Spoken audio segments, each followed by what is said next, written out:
Waraanni karaa lixaa galee hin jiru yeroo sanatti. Namni tokkoyyuu namni galee hin jiru. Mootummaan kun immoo mootummaa shororkeessaadha. Oromiyaa keessa akka inni sochoone goonaa. Pireezidaantii Shimallisiin hoogganamu mallatteesse kanaaf fixanne nuti. Oromoo gidduu lolli ta'aa jira jennee namannu karaa mataa keenya. Mirga hiree murteeffannaa ummatoota hanga mootummaa mataa isaanii tolfachuu ka jedhu achi keessa jira. Lakkii sirna federaalizimii samadanneessaa qofatu baasa malee inni kan ulfaata jedhanii murteessuun heera sana mataa isaayyuu ni faalleessa. Itoophiyaa fi lammiilee Oromiyaa kana gidduu lola yeroo dheeraatu deemaa bahe. Ka akka adda bilisummaa Oromoo caasaansaa uf jalatti hammatee ijaaree dargaggeessa of keessaa qabu tokko illee hin jiru naannoo kanatti. Dhaabota Oromoo gidduu waliigalteen hin jiru, tokkummaan Oromoo hin jiru. Maqaleerraa waraana tokko galchee maali jedhu tokkoffaa Maqaleerra galchuu sana nu miti ka galche. Nuti Eertiraatti itti kennine. Walta'iinsa kanaa guyyaa tokkitti immoo akkas guyyaa lama qofa hoogganii lammaan. Gaafa sadaffaa immoo Dr. Abiitu anatu hoogganaa jedhee as bahee jechuudha.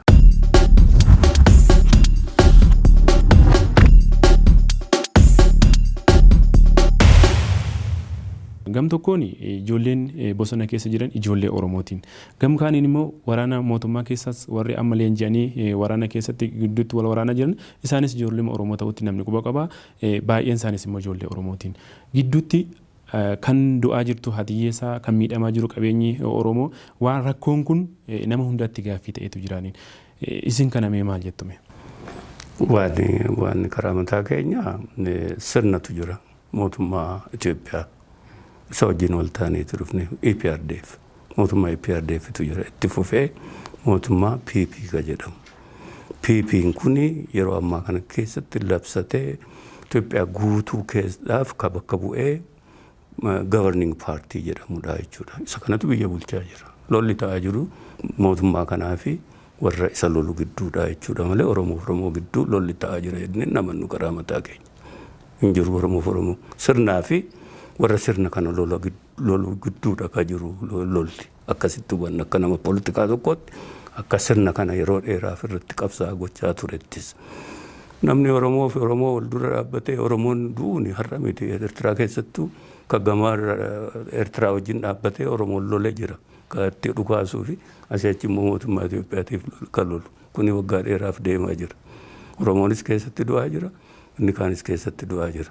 Oromoo qofaa miti karaa dhiyaa lolaa jiru. Waraana Itoophiyaati. Waraanni Itoophiyaa waraana saboota hundaa Tigraay, Amhaaraa, Somaal, waanni Beenishaangul keessa jirudha malee Oromoo miti. Oromoo miti kan wal lolaa jiru. Suni jecha dogoggoradha. Isa kana akkasumatti hubanna nuti maaliif sirna fi mootummaatu jira. Mootummaa Itoophiyaa malee mootummaa Oromoo miti kan jiru. Namoonni gariin bulchiinsi amma jiru kun ka Oromootiin hoogganamudha waanta ta'eef waraanni baay'eenis ijoollee Oromoo keessa jira. Mootummaan jirus ani mootummaa Oromiyaatu hin jenne mootummaa Itoophiyaati jedheeti EPRDFtu ufaaromsee April 2018 waanni Dr. Abiyin of keessaa baasee EPRDFidha. EPRDF gidduu rakkinni jiraate amma TPLF isaan gidduu jiraatu malee Amhaaraa Democratic Partiin keessa jira, Somaalee Democratic Partiin keessa jira, maaliin jira paartii kana ka biyya bulchu ka Itoophiyaati malee ka mootummaa Oromoo miti. Kanaaf isa kana warruma akkas jedhan akkamitti ibsu xiqqoon rakkisa. Oromoo dogoggorsuuf Oromoo akkasitti waan jalaa balleessanii deeggarsa argatuuf waan godhamte nutti fakkaata karaa mataa keenya malee mootummaan Oromoon dhaabbate hin jiru. Addattis immoo dhaabbatus hin danda'u federaal sana ka hundaa waan ta'eef.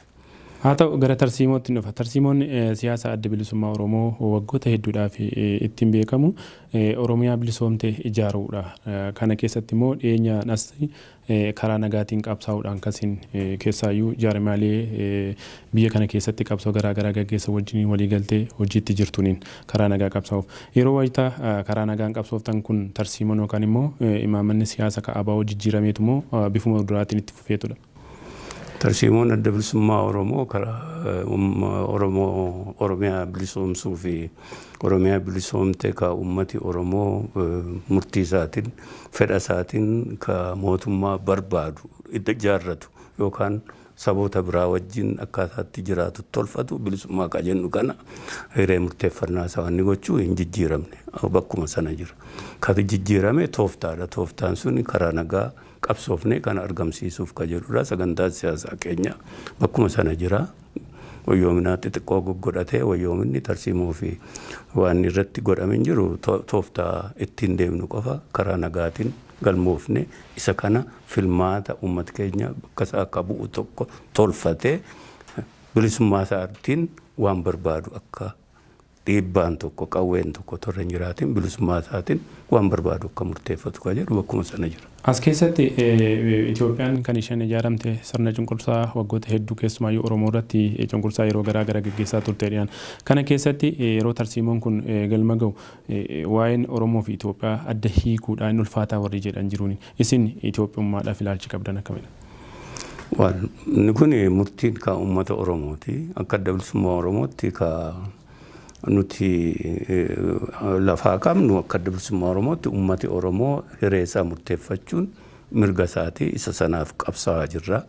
Hiree isaa murteeffatu sana keessatti akka nuti ilaallutti yoo dimokiraasiin jiraate yoo dhuguma filmaati nagaa fi haqaa yoo deemsifame uummati bakka bu'aasaa yoo dhuguma dhiibbaa tokko malee bilisummaadhaan filate moo caffeessaa tolfate caffeessaa suni garee Oromoo akkamitti ta'a uummatoota kaan wajjinis akkamitti jireenya isaa gara fuulduraa murteeffata akka jedhu suni ka caffee Oromiyaati. Isa sana ittiin ga'uudha.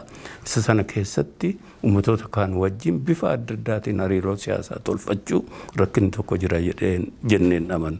Rakkinni jiru sirna dimokiraasii sana ijaaruudhaa fi filmaata nagaa sana gaggeessuudhaa fi sirni Itoophiyaa ijaaramee waggaa baay'ee deemu suni cufee hidhee kaa'ee gara sanaatti akka nuti hin tarkaanfanne hidhee taa'uu irraati uummatoonni addaan faca'uu danda'an. Waggoota 27 darban yeroo TPLF bulchaa ture yookaan PDR bulchaa ture keessatti wantoonni hayyootaatiin yeroo baay'ee ilaalamaa ture sirna federaalizimii biyya kana keessatti sabaaf sablammoota walqixxummaan isaanii kabajamee itti ijaaramutu Itoophiyaa dhugaa taasisaa sana keessatti immoo sirna dimokiraasii dhugaa diriirsuun danda'ama waan amma paartiin badhaadhinaas ittaan jira jedhu kana sirna kanaatu baasa malee rakkoo Oromoo akka kanaatiin furuuniin ulfaataa warri jedhan jiruuniin isin kanarratti maal jettume? Inni kun uummati hiree murteeffannaa uummatootaa jedhu sana daangaatti tolchanii murteessanii fi kanatu si baasaa jedhanii itti kennuudha. Inni kun immoo hiree murteeffannaa hin jedhamu. Murteessanii fi kennuu poolitikaa akkas ta'a jechuudha. Lakki federaalizimii malee hiree murteeffannaa kaan dhimma itti bahuu hin dandeessu ka jedhu. Isa kanatti dhimma bahurra heerri biyya kanaayyuu akka itti tolfame sanatti sirna federalizimii sana haa kaa'u malee mirga hiree murteeffannaa uummatoota hanga mootummaa mataa isaanii tolfachuu ka jedhu achi keessa jira. Kana guutummaa isaatti heera sana kabajanii fudhachuudha malee lakkii sirna federalizimii sadaneessaa qofatu baasa malee inni kaan ulfaata jedhanii murteessuun heera sana mataa isaayyuu ni faalleessa. Heerri sun akkatti kaa'etti mirga guutuu kaa'eera. Hojiirra oolinsa isaa irratti rakkina godhate malee sirna federalizimii haa kaa'u malee mirga sanatti daangaan kennine. Warri akka ammatti jettee jedhan suni lakkii sirna federalizimiidhaan cufanii kaa'u malee sanarra darbanii hiree murteeffannaa ka biraatti darbuun waan hojiirra oolu miti jedhanii godhan suni bakka uummataa bu'anii ofii isaanii murtii kennanii jechuudha. Kun immoo mirga guutuu ka heerri kenne sana faallessu ta'a jechuudha. Abaa'oon wayita jalqaba warri jalqaba hundeessan sirni yookaan immoo tarsiimoon siyaasa isaa jalqabaa sun fooyya'uu suma duraatu qabatamee deema sun immoo haala siyaasa addunyaa wajjiniin hin deemu. Kanaaf immoo agarsiiftuun dargaggoonni jaarmaalee siyaasa sana keessatti itti galanii aangoo walharkaa fuudhiinsi aangoollee hin jiru. Fakkeenyaaf hayyuu dureen ammas kaleessas hayyuma duree turanii jijjiiramni aangoollee hin jiru jedhanii yeroo isaan qeeqantu mul'atanii isin kanarratti maal jettume? Adda bilisummaa Oromoo erga ijaaramee hayyuu duree baay'ee godhateera. Hayyuu dureen kaleessa har'umas jira ka jedhu ufuma ololaaf ka tolfamtedha. Ka biraa ufuma jechootaa fi ololoota bakka adda addaa darbatame akka kaaftee ati gaariidha kaasuun kee. Jaarmiyaan tokko sirna dimokiraasiidhaan kan inni of keessatti waan isaa tolfatu akka tiyooriitti isa hoogganasaa kan inni baafatu jechuudha. Isa kana keessatti akka adda bilisummaa Oromoo sirna dimokiraasii sana tolfatee hoogganasaa of keessaa baasee guutuu ta'e jaarmiyaa kana dhaqaa jedhu iyyuu naa himuu hin dandeessu. Adda bilisummaa Oromoo haala rakkisaa keessattuu kora sabaa yeroo adda addaatti gaggeeffateera. Kora sabaa guguddaa. Kora sabaa sanarratti korri sabaa sun akkamitti ta'a yoo jette caasaa adda bilisummaa Oromoo addunyaa kanarra jiranii fi waraana bilisummaa Oromoo dabalatee yeroo sanatti jechuu kooti erga dhufne immoo caasaa biyya keessaa bakka bakkaa jiran kanatu uf keessaa bakka bu'oota filanii bakka bu'ooti kun immoo dhufanii kora godhatanii kora sana keessaatiitti hoogganni ba'a. Hooggana ba'uu keessatti egaa Daawudiin ilaaltaa yoo ta'e dogoggora nama hedduutu keessa jira hooggana sana keessatti. Yaa jennu akka adda bilisummaa Oromoo gara nama 86 ka hoogganni jiru. Dargaggoonni keessa jiru, shamarran keessa jiru, jaarsi jira, ana qofaa miti ka kanarra jaarsaa iyyuu jira. Wal makaa ka from all phases ka amantiilee hedduu of keessaa qaban keessa jiran kanatu keessa jira jechuudha. Tokko kana kalammataa ka akka adda bilisummaa Oromoo caasaansaa of jalatti hammatee ijaaree dargaggeessa of keessaa qabu tokko illee jiru naannoo kanatti. Ka adda bilisummaa Oromoo successful ta'ee dargaggoota ijaaree dargaggootaan deeggaramee deemamu jiru. Hoogganni kun egaa fedhii nama kana hundaati karaa bakka bu'oota isaati ka waan ni jedhamu. Abalu filamuu qaba, abalu filamuu qabu. Waan dulloomee fi waan ijoollee ta'ee fi wanti jedhamu hin jiru. Waan isaaf ta'u achi keessatti filataa jechuudha. Nama barbaadu buusaa jechuudha. Akkasitti filama waan kun malee lakkii abalu achi jira achirraatii bu'uu qaba maalii jedhamee akka namni waan ni jedhamu inni kun maaliif jedhama jette nuuf waan ishee nu gara taargetiin namoota kana jedhanii dhaaba kana facaasuu barbaadu akkasitti yeroo adda addaatti taarget godhanii kanarra dhaabbatanii dhaaba kana facaasu dhaaba kana qofaa miti Oromooyyuu akka Oromootti jaarmiyaa isaa diiganii kaampii warra yeroo hundumaa Itoophiyaa tokkitti jedhan sana akka jiraatu warra facaasantu ajendaa baay'ee qaba. Dhaabota Oromoo gidduu waliigalteen hin jiru, tokkummaan Oromoo hin jiru. Oromoon sabaaf sablammoota kanarra taarget godhee jira. Oromoon sabaaf sablammoota tokkollee taarget godhee hin beeku seenaa isaa keessatti. Ololli kun garuu deemaa jira. Jaarmiyaalee Oromoo gidduu waan dantaa Oromoo irratti wal dhabiinsi tokkollee hin jiru. Tooftaa fi waan adda addaa irratti yookaan immoo qabsoon dheerachuu irratti waan adda addaa irratti wal dhabanii waan jaarmiyaan adda addaa uumamuun ni jira. Garuu hin jiru kun. Kanaaf dhimmoota jaarmiyaa biraa keessa seenanii ololoota maddisuun waan fakkaataa miti sirna ittiin hooggan of keessaa maddisiisu dabalatee hordofee yeroo baay'ee akkasitti hoogganasaa maddisiisa adda bilisummaa Oromoo.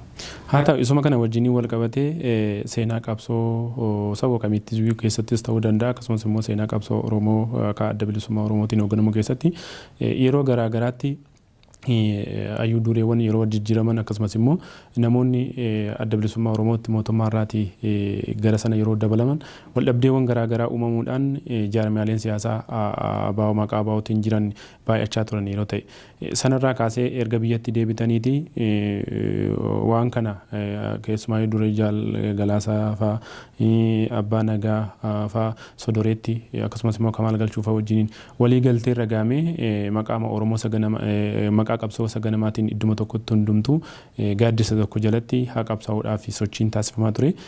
Sochiin sun maal ta'e otoo dura gamtaa gara isa kanatti hin dhufin hojiin kun turee jedhamaa tureeniin. Isa kana akkan odeeffadhetti tokkummaa kana isaantu didee siniin jedhan dhugumadha. Isaantu didee beeknu nuti akka inni waan adda addaa odeeffamu isa sana quban qabu. Tokkoffaa waan sodoreetti murtaa'e jaarmiyaa warra achitti murteessee ilaalan nun ilaalu. Mirga isaaniiti kora godhatanii kora sanarratti waan murteeffatan kasaaniiti. Ka keenya miti nuti akka adda bilisummaa Oromootti kora sana dura godhannee boordii filannootti galmoofnee waan jenne tokko jedhe. Kalammataa waan jaarmiyaalee siyaasaa gidduutti na gaafatte yoo ta'e jaarmiyaa siyaasaa torba ji'a 8 teenyee dhimmoota Oromoo irratti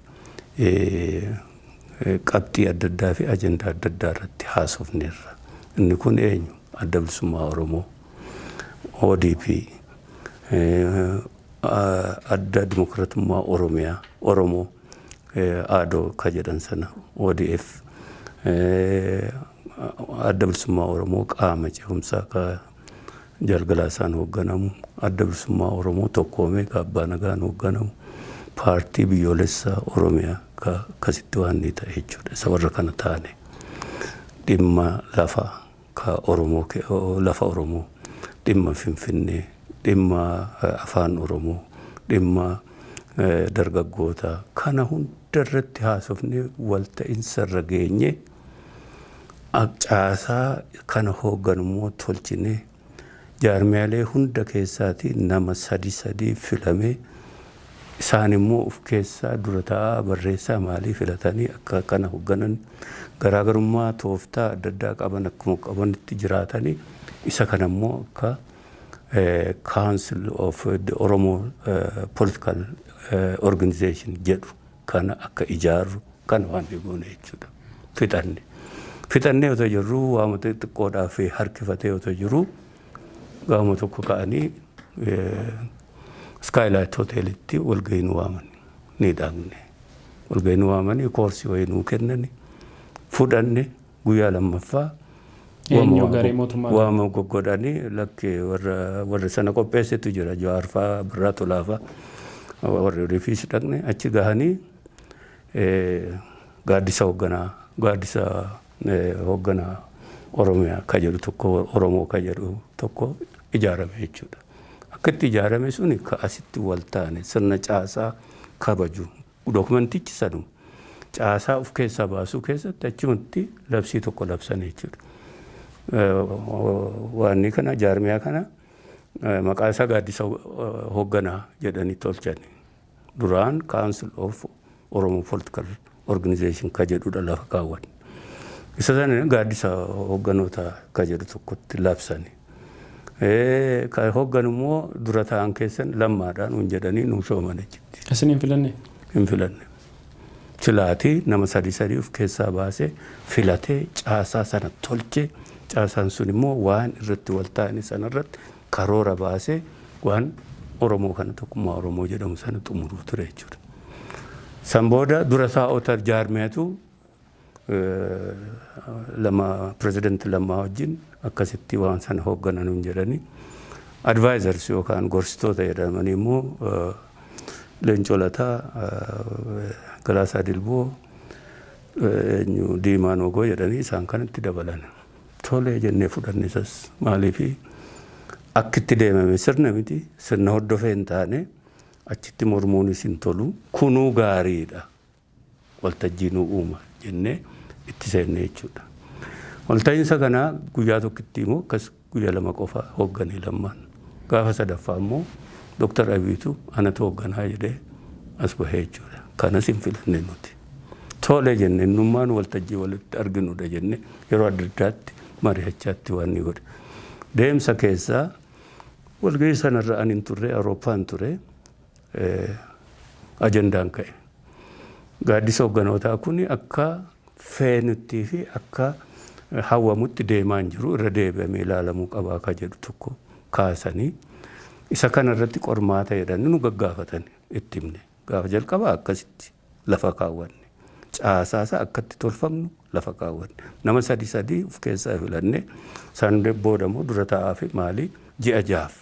San booda ji'a 6 booda immoo namni biraa akkatti filamu barreessaa fi waan akkasii kana lafa kaawwanne. Kana dhiifameeti gaaddisa hoogganaa jedhamee achitti Lammaa jettan. Okay jennee isa immoo dhiisamee haqamee Dr. Abiy anatu hoogganaa jedhee itti darbe.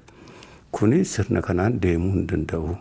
Haa wayyaa'oo irra deebi'amee ilaalamee waan ni haa godhamu sirna qabatee haa deemu.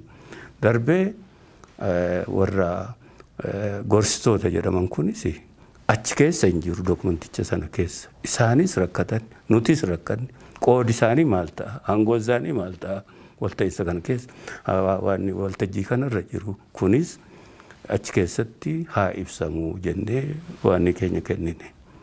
Ergasii nutti hin deebine amma gara ji'a 3-4 ta'a jechuudha.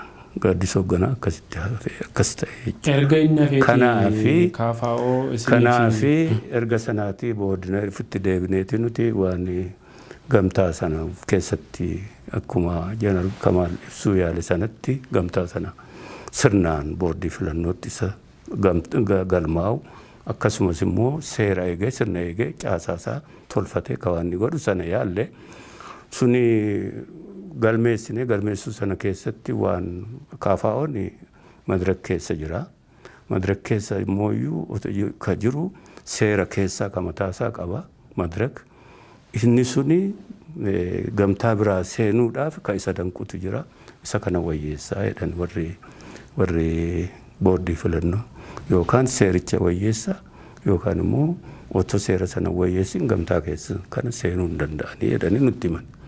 Nutti simanii isa warra KFO'tti simanii madirak egaa amma of keessatti sana wayyeessutti yeroo dheeraa fixate gamtaan yaadame sun akkasitti hafee jechuudha. Erga sanaati egaa nuti fi KFO'n waggaa dheeraa wal gidduutti walta'insa qabna waggaa dheeraa ka ammaa qofaa miti ka yeroo qabsoo bara gara waggaa 10 wal gidduutti qabna ammayyuu jira ka keenya ka warra kaanii wajjin ka seeraa sun akkasitti waan ta'eef nuti caasaa gamtaa warra kaan wajjin ONLF warra Agaw Beeraawi Shongoo warra Moochaa Democratic Party warra Kafaa Green Party kana taanee ni qabna ONLF faa wajjin gamtaa sana ijaarree galmeessinee waraqaa fudhanne irra certificate madirakis immoo kana seenuudhaafi applicationii galfatee processii isaatti jiramaa jechuudha iyyata galfatee gamtaa kana keessa OFC'n kana keessa dhufa nuti wal gidduutti akka jaarmeetti walta'insi keenya waggaa dheeraa itti fufeeti jira waliin hojjetaa jirra ka warra kaanii xumuramuu garuu rakkina seeraa sanaa fi darbee immoo wal hubannoo xiqqoo dhabinsaa ka Jeneraal Kamaal ibsee gadi baase sana nuti itti deebineeti fixanna jennee ka keenya sana isheetu jirti kanaatichi rakkinni hin jiru. Rakkoo isaan kaasan kana yeroo sana walii galtanii dhimma kana furuu biyyaallee maaliif amma sana miidiyaatti kaasuu barbaadan isa? Ka miidiyaatti baasu gaariisuma gaafadhu maaliif baasee nuti kaawwannetu qabna ammaaf waan ni goone itti deebina hoolli goone akkuma ni jedhe sana ammallee nuuf achuma hoolli godhee itti deebuu irratti jirra jechuudha. Isa sana isuma innumti odeessu. Isuma kana keessatti jaarmiyaaleen siyaasaa Oromoo kun keessumaayyuu warri bifa ammaa kanaatiin waliin jirtan tokkummaa jabaa walta'iinsarra walumatti dabalamee hayyuu duree yookaan immoo pirezidaantii tokkootiin hoogganamanii caasaa isaanii seeraatiin Oromiyaa keessa diriirsanii jijjiirama yookaan dhiibbaa uumanii mootummaa irratti gaafiin Oromoos akka deebi'u karaa seera qabeessanis waan silaa fedhii jaarmiyaa siyaasaa yookaan immoo hawaasni Oromoo barbaadu bira gahuu danda'u isaanimtiyyuu gidduutti rakkoon jira kana maaf as qabu achi qabu warri jedhan jiruuniin. Waan jaarmiyaa Oromoo kana rakkina hin jirre fuudhee akkuma sila siin jedhe sana warra walta'iinsi jaarmiyaalee Oromoo gidduu hin jiru kanaaf Oromoo walitti ba'uu dhabee warra jedhanii kana ololanii mataa Oromoo keessa kana naqanii rakkinnu kana qofa akka ta'e tokkotti warra uumanitu kanaan qabameeti rakkataa jira Oromoon rakkinni kana miti. Nuufi OFC gudduu waggaa gara 10 waliin hojjetaa jirra. Wal tumsineet hojjetaa jirra. Dirqiitti immoo chairmaanii tokko qabaachuu hin qabnu. It's not. OFC'n akkatti galmaa'ee karaa nagaa qabsoo gaggeessaa turetu jira. Oromoodhaaf faayidaa qaba. Nuufillee faayidaa qaba. Kana diiguu ta'a jechuudha. Isa achi keessaa baasanii undergroundii galii OLF waliin pirezidaantii waan chairmaanii tokko filadhu jechuun. Kana sirnichis haalichis kan hin kennatu. Ka amma galmaa'ee ittiin deemu jiru kana ni qaba nutis ni qabna isa kana akkamitti walitti humna taasifnaadha hojjenne nuti akkasittidha jirra. Nu gidduu wal hubannootu jira wal tumsatu jira waliin dhaabbachuutu jira haa ta'uti immoo jaarmee adda addaa taane koalishinii tokko keessa akkatti jiraan tolfanneerra.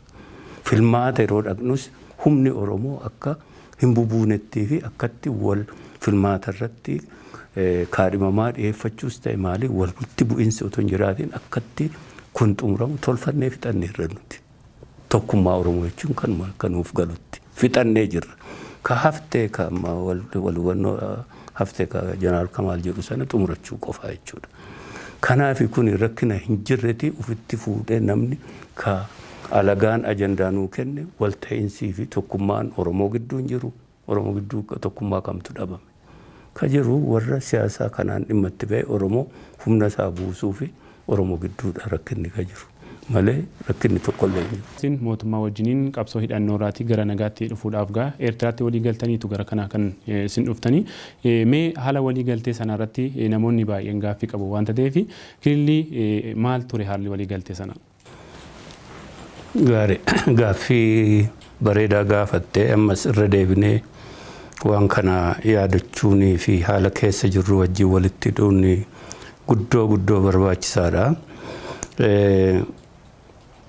Itoophiyaa fi Oromiyaa, Itoophiyaa fi lammiilee Oromiyaa kana gidduu lola yeroo dheeraatu deemaa bahe. Lola kana yeroo darbee akkuma jettee wareegama ulfaataa caasaan adda bilisummaa Oromoo, caasaa jaarmiyaalee Oromoo akkasumas mirga Oromootiif qabsaa'anii akkasumas immoo sirna dimokiraasii warra hawwan lammiilee Itoophiyaa keessa jiran sabaaf sablammoota hedduun wareegama baasanii fi addatti immoo qeerroo bilisummaa Oromoo, waraana bilisummaa Oromoo isaan kun wareegama guddaa baasaniin haala 2018 uumame sanaan EPRDF yookaan Adawee kan jedhamu suni uf keessatti jijjiirama tokko akka godhu dirqisiise. Haa ta'uuti jijjiiramni sunii fi qabsoon suni jijjiirama waliigalaati barbaade, jijjiirama sirnaati barbaade suni hanqatameeti reform jedhan isaan uf keessatti reform godhanii gaaffii ummataani deebisnaa jedhanii Prime Minister Dr. Abiy uf keessaa filee EPRDF. EPRDF yeroo uf keessaa filutti haasaa dheeraa tokko Prime Ministeriin sun bakka EPRDF bu'ee haasaa dheeraa godhee haasaa sana keessatti bifa haaraatiin siyaasa biyya kana akka qabuuf deemani akka siyaasaa paartiilee siyaasaa hundaatiif cufameeru qabsaa'otaaf cufameeru kana akka banuuf deemani gaaffii ummataa lafarra jiru sana akka deebisuuf waadaa seenanii kana hunda haasaa godhee sanarra dhaabbatamee xiqqoo ishee yeroo dheeraa adda bilisummaa Oromoo wajjin wal ta'uudhaaf daddaaqamsi jiraatullee August yookaan immoo hagayya 2018 keessatti Asmaraatti walta'insa tokko goone. Karaa mootummaa Itoophiyaa Pireezidantii Lammaa gaafas Pireezidantii Oromiyaati. Akkasumas immoo Dr. Warqinee Gabayyew Ministeera Haajaa Alaa bakka bu'anii dhufanii karaa keenya immoo ana jila keenya ka hoogganu Daawud Ibsaa akkasumas Ibsaa Nagoo miseensi Shanee Gumii, Toleeraa Adabaa miseensi Shanee Gumii fi Atoomsaa Kumsaa miseensi Shanee Gumii akkasumas immoo Gammachuu Ayyaanaa akka resource person jedhamee shanan keenya achirratti argamne yeroo dheeraa haasaa goone keessatti qabxiilee hedduu irratti wal taane. Qabxii sana keessa inni jalqabaa kan silasiin jedhe sana lola Itoophiyaa fi Oromiyaa gidduu jiru sana lola adda bilisummaa Oromoo fi mootummaa Itoophiyaa gidduu jiru lola jaarmota Oromoo fi Itoophiyaa gidduu jiru sana gaaffii Oromoo qabatee ka'e sana isa kana gidduu lolli kun akka dhumatu karaa keenya qabxii kaafne lola kana sirnaan xumurraa ammaan booda nagaadhaan nus taane paartiileen siyaasaa Oromoos taane paartiileen biraas biyya kana keessa jiran nagaadhaan socho'u mootummaan gufuu akka itti taane tokko kanaa jechuudha. Kana fudhatanii lolli kun xumuramuu qabaa ka jedhu irratti wal taane. Erga waliigaltee sanaatiin booda isaan gara biyyaatti deebaniiti miidiyaa biroo irratti ibsa kennitaniitiin waliigalteen sana keessa akka waan rakkoon jirutti kan namoota ilaalchise ammallee qaamni sadaffaan nu gidduutti dhimma kana osoo ilaalee ba'eessa jedhuu fi sodaa bara 1992 TPLF yeroo waliigaltee biyya keessatti mootummaa cimsaan hundeessa jedhe ABO fi TPLF gidduutti yookaan immoo mootummaa biyya kana bulchaa ture gidduutti uumameen dogoggorri akka sanaallee akka deebi'ee hin mudannee fi hawaasni gidduutti akka mudamne sodaa jedhu kaastanii turtaniitiin maaltu kana akkasiin jettan taasise laata? Nuti EPRDF qofaa miti mootummaan Itoophiyaa yeroo baay'ee Oromoo ganeera. Yeroo baay'ee hoogganoota Oromoo ganeera. Isa kana keessatti kan Jeneraal Taaddasaa Birruu yerootti bahanitti 67-68 natti fakkaata. Yeroo bahan sanatti Phaaphaasitutti ergame. Phaaphaasitutti ergame waan situ tokkollee hin jiru galii jedhaniiti akkasitti araaraan galanii Jeneraal Taaddasaa. Erga galanii Jeneraal Taaddasaa dabalatee hoogganoonni Maccaaf Tuulamaa hundi isaaniitu ni hidhamanii kaan ni fannifamanii Jeneraal Taaddasaan galamsootti gizoota seenanii waggaa meeqa amma 66tti akka lakkoofsa biyya kanaatti achi turanicha. Ganiinsa akkasii baay'eedha. Nutis 92 akkasuma ganamne jechuudha.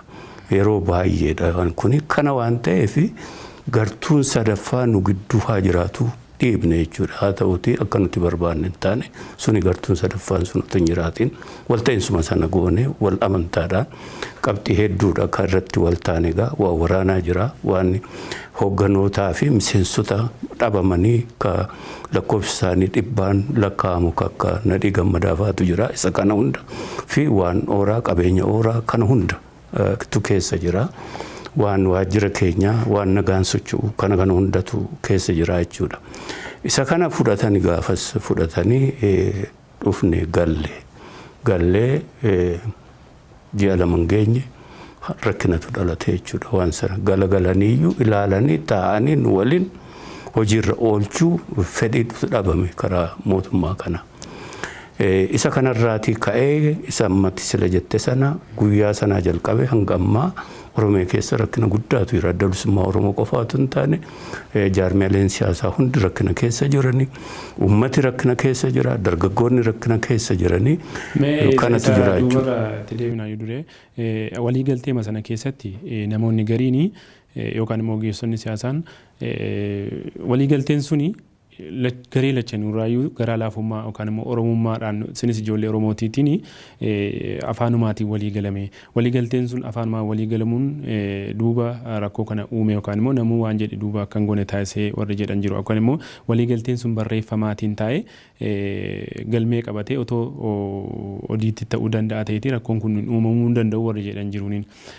Gariin ammoo waliigalteen kuni Addi Bilisummaa Oromoo waraana isaa gartokkee karaa Maqalee gashee gartokkee ammoo karaa dhihaa gashee sun karaa biraatiin waraana kaawwachuu fakkaataa sun kanaaf sababaa warri jedhan jiru. Isin maal jettu?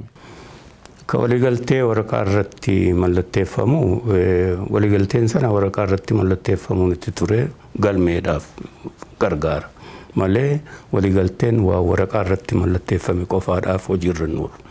Waliigalteen amma warri Ogaadeen booda ji'oota turaniiti galanii waanuma nuti waltaanii sanadha waltaanii waan addaan qabu waraqaa irra kaa'aniiru mallatteessaniiru garuu hojiirra hin oolle rakkina qabu rakkina nu fakkaataa qabu jechuudha.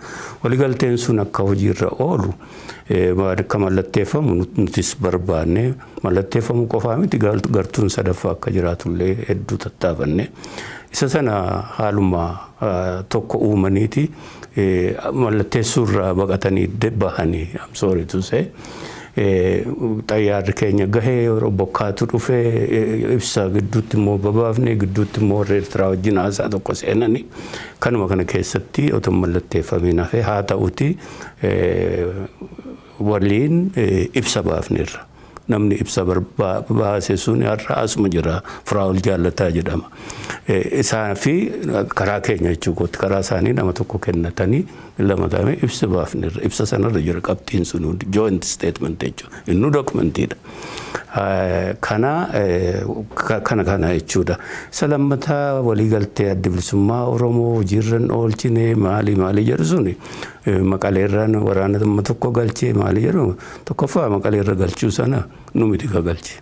Nuti Eertiraatti itti kennine. Karaa kam galchuu eessarraan galchuu kuni ka mootummaa Itoophiyaati ka filatu nu miti ka filatu jechuudha.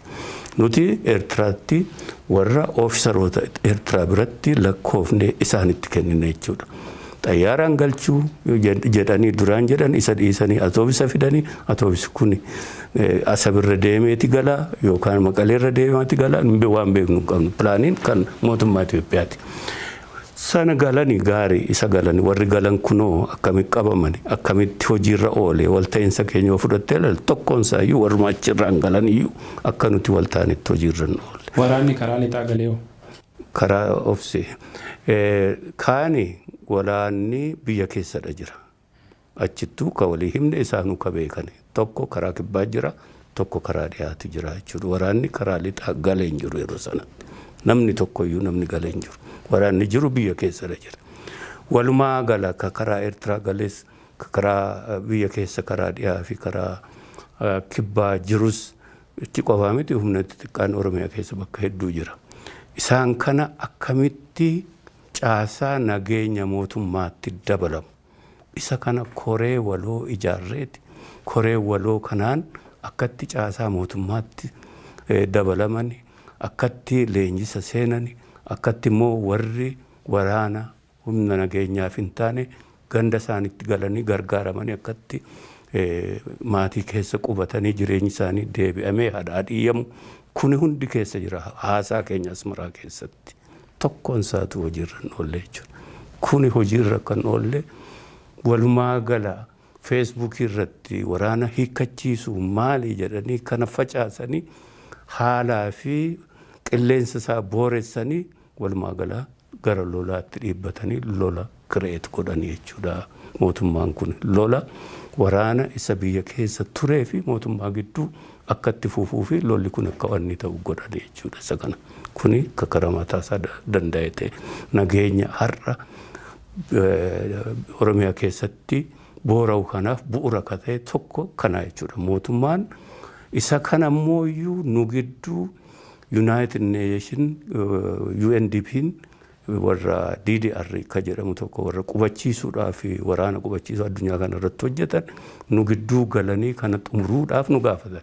Karaa mataa keenya qophiidha jenneen jiru namoonni kana nu gaafatan irra. Mootummaa biraatii eeyyama argachuu dadhabanii deddeebi'anii gaafatanii dadhabanii frustrated ta'anii yookaan abdii kutatanii irra dhaabbatanii jechuudha. Nu gidduu jiru jechuudha ragaadhaaf deddeebisnee walgahii goone UNDP wajjin. Keessatti akkaataa bu'uura waliigaltee keessaniitiin humni waraanaa dhufanii leenjii galan akkasumas immoo kanneen biyya keessa turan amma eessa jiruun isarratti waan hojjechaa jiran jira. Isaan kun haala rakkisaa keessa addaataa qubatanii achitti lolli isaaniif mootummaa gidduu yeroo baay'ee fincillita ta'e nuun itti nu butuu didanii sana booda isaan kun gariin isaanii walakkaa isaanii achi baasanii biyyatti facaasanii waraana keessan ittiin gallu'an jedhaniif isaan kaan immoo poolisatti galchina jedhanii lolaa fi daddaaqamiinsaa hedduu booda. Biyya keessa ka jiru 800 yookaan 500 maalii jedhamutti waraana lolarra turedha. Lakkoofsa guddaadha. Isaan kun bosonumatti hafeeti mootummaan lolatti banee akka isaan hin galchine walta'iinsa keenya hojiirra oolchuu didame lolatti fufanii lolarra jirama kun addunyaatu beekaa Itoophiyaa Oromoo hundatu beekaa karaa dhiyaa fi karaa kibbaa jechuudha inni kuni kana fakkaata waan isaa. Caasaan amma jiru kuni gariin caasaa waraana bilisummaa Oromooti jedha. Kan bosona jiran gariin ammoo lakkii caasaa ambiraa jaarmiyaa maqaa shaneetiin of hundeessee ergasiitii waraana riphee loltummaa mootummaa wajjin gaggeessuuf deemuudha jedhaniin. Warri amma bosona jiran kun caasaa waraana bilisummaa Oromooti. Gaarii erga sana gaafattee xiqqoo isheen dhaggeeffadhu akka gaariittan si ibsa. Ka lolli jalqabatti banamee fi lolatti seename mootummaan itti seene caasaa waraana bilisummaa Oromoo ka silaa galee nagaadhaan nuti mootummaa wajjin walta'iinsa keenya xumurree waan goonu karaa mootummaa kuni hanqatee itti hafettidha lola bananii. Inni kun beekamaadha. Namni hundi ni beeka. Oromoon hundi ni beeka. Waraana bilisummaa Oromoo ka achi turedha.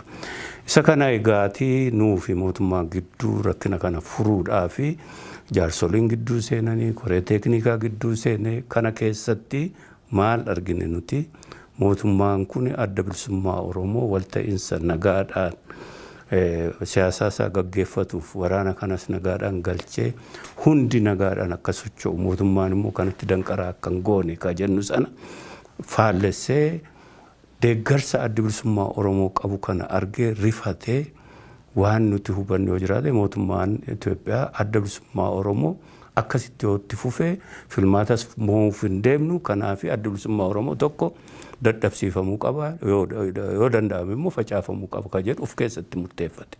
Murtiin kun walgahii Jimma ODP'n konferensii godhee sanatti ODP'tti jijjiiree booda Central Committeen ODP taa'ee murteessedha jechuudha. Rakkinni achirraa dhalata. Walta'iinsa keenya ka Asmaraa sana faallessanii of keessatti lola nurratti labsanii jechuudha. Adda bilisummaa Oromoo dadhabsiifamuu facaafamuu qaba ka jedhu jechuudha. Kanaan ka'anii danqaraa nutti uumuu barbaadan nuun lola akkatti fufaa jiru tokko fakkeessuudhaan waraana sanatti lola bananii nuun immoo as keessatti akka boordii filannootti hin galmoofneef danqaraa hedduu nurratti uuman. Sana cabsinee tattaafatamee booda galmoofne nuun. Lolli sun garuu yeroo gabaabaatti xumurreedhaan katti seenan hanga har'aa deemaa jira jechuudha. Waraana shaneeti.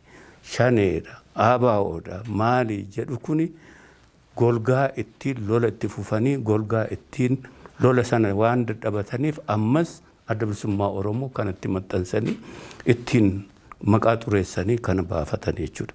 Kana waan ta'eef naa obsittan xumura. Kana waan ta'eef rakkina maaltu uumame waliigala Oromoo irratti ka jedhudha. Adda bilisummaa Oromoo qofa irratti miti. Adda bilisummaa Oromoo miseensota 10,000 1,000 lakkaa'amuudha qaba biyya keessaati. Miseensota caasaa dhoksaa jalatti hojjetaa turantu jirani. Qeerroo bilisummaa Oromoo ka 1,000 lakkaa'amu ka adda bilisummaa Oromoo jalatti ijaaramanii jirantu jirani. Waraana bilisummaa Oromoo ka yeroo adda addaatti qabsoo keessatti qooda fudhataa turetu jira. Isaan kun hunda adda bilisummaa Oromoo nagaan waajjira isaa banatee isaan kana akkan keessummeessinee fi galmeessee qabsoo nagaatti akka waan hin goone danqaraa uuman. Nuti warri nagaa murteeffanne nagaa kana itti dhiibbanne miseensonni gwaanne itti seenne galmuuf warri hafeewu attam ta'e kaan ganda isaatti gale kaan lola dhiibame sanatti dhaqeeti jooyin godhee jechuudha. Kaaniyoo ganamnee jirraa waggaa tokko booda eegee dadhabee mootummaa kanarraa dargaggeessi qabsaa ture sun wareegamaa ture sun hundi isaatu qeerroo bilisummaa Oromoo jala ka jiran kanneen immoo yeroo adda addaatti waraana turan sun eessa jiran isaan kun hundi abdii kutadhaadhaan waraana sanatti dabalaman jechuudha. Kaan immoo manedhaatti guuramanii yeroo adda addaatti xollaa'ee sanqallee kana waan ni godhan jechuudha. Amma kana keessatti otoo jirru ibsi tokko ba'ee September 20, 2019 maqaa eegdota warraaqsaa Oromiyaa jedhu tokkoon. Ibsi kun bahuu qofa miti. Xarapheezaa koo irra naa taa'eeti na eegee eenyu fidee kaa'een beekon. Achirratti xalaatu jira. Xalaan kun warra KFO's ga'eera. FABO'fis barreeffameera. Gaheera jedheen nu baddaa. Koppii isaaniif ta'eera. Eegdota warraaqsaa kana keessatti maal jedha wanni sun? Mootummaan waggaa tokko mootummaan kun adaraa uummata keenyaa galfata uummata keenyaa gane. Gaaffii uummata keenyaa reverse godhee wanni godhee uummata keenya irratti lola labsee jira. Ka itti qabsaa baanee fi wareegamni kana nu ganee mootummaan kun lola nurratti banee bakka hedduutti ajjeechaa fi hidhaa fi kana fakkaataa nutti labsee jira. Kanaaf nuti warri humna eegdota bilisummaa Oromiyaa National Defense Force ufiin jennu eenyu fa'i isaanii hin beeknu. Waraana bilisummaa Oromoo sochii qeerroo bilisummaa Oromoo akkasumas immoo poolisii Oromiyaa fi farra shororkeessaa kana taane eegdota warraaqsaa warri kuni Oromiyaarraa nageenya Oromiyaa tiksuu fi baanni gaafatamuuf itti fudhanneerra tokko kana. Mootummaan kun immoo mootummaa shororkeessaadha. Oromiyaa keessa akka inni sochoone goonaa. Sadarkaa arfaffaa sanarratti dabalate mootummaan ce'umsaa akka ijaaramu goonaa. Isa kana keessatti dhaabotiin siyaasaa jiran mootummaa ce'umsaa akka ijaaranii kana jedha. Gaafa isaanii ibsa kana galagalee waan siirees ta'e jedhee iyyuu hin ilaallani waan ni sana. Sana booda ji'a 2-3 keessa September kuni kaala labsiin sun waan ni ta'e. Waan gaaddisa hogganootaa jedhamu tokko akka nuti gaafa duraa lafa keenya. Xalayyaan sun qaama mootummaa irraa isinii dhufe moo qaama uumama jettan maal san beekamu? Humna kanarraatiitti ka dhufedha. Garuu nuti humni kun eessa jiraa hin beeknu. Xalayichuma argine, ibsichuma argine. Mootummaan kun shororkeessa Oromiyaa keessa akka inni sochoone akka inni socho'u ittiin eeyyamnu. Humni eegdota warraaqsaa kana labseeraa kan jiru. Labsiidha. Declaration. Nuti seriously hin fudhanne nuti gaafas. Sana booda gaaddisa hogganootaa ijaarre. Gaaddisa hogganootaa kana akka nuti barbaanne ittiin ijaaramne akka waan gaaddisi kunis achi deemuu dide. Oromiyaa keessa garuu haaloti walxaxaa fi warrakkisaan deeman. Nuti nagaadhaan filannee nagaan deemnu.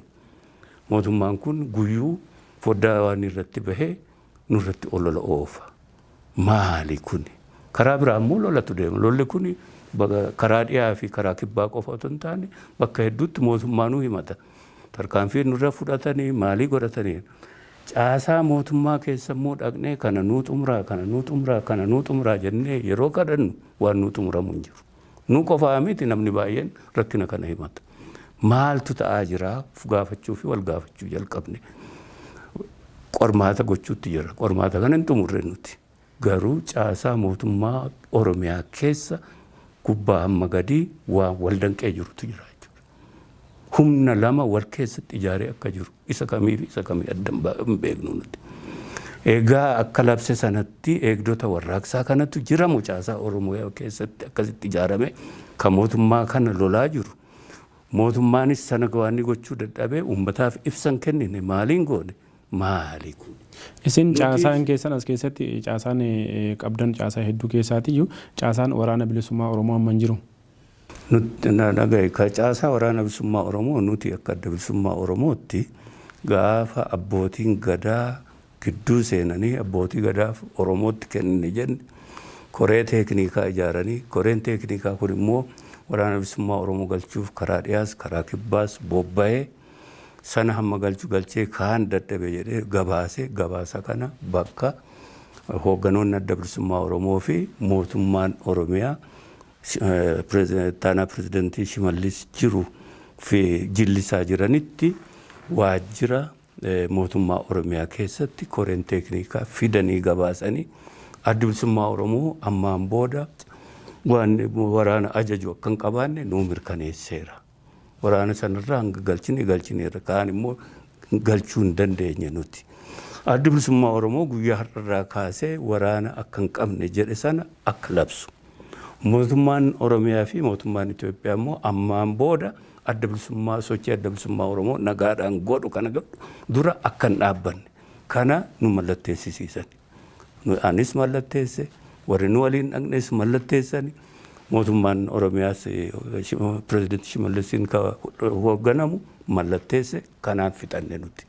Labsine waraanas hin qabnu ammaan booda karaa nagaatti deemaa jirreenni. Kana walii mallatteessine dokumentii isaa na biras jira, koree teeknikaa bira jira, mootummaa Oromiyaa bira jira.